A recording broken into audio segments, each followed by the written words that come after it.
No, well, then I think maybe these things do play into each other a little bit. But what to do about mass unemployment? This is going to be a massive social challenge. And I think ultimately we will have to have some kind of universal basic income. I don't think we're going to have a choice. Universal basic income. Universal basic income. I think it's going to be necessary. So it means that unemployed people will be paid across the globe. Yeah. Because there is no job. Machine, robot is taking over.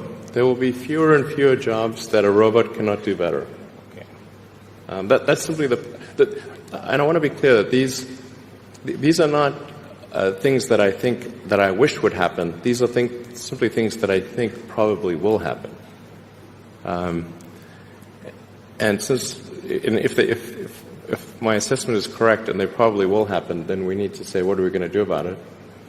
And I think some kind of a universal basic income is going to be necessary.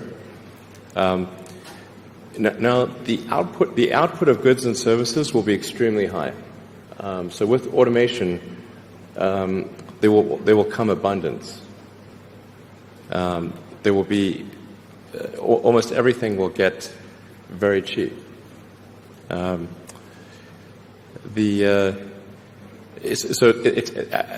think I think we'll just end up doing a universal basic income. It's going to be necessary. The harder challenge, much harder challenge, is how do people then have meaning?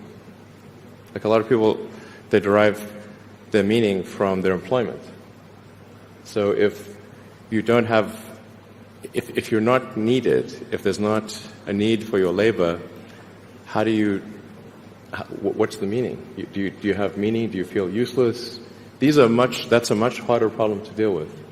And then how do we ensure that the future is going to be the future that we want, that we still like?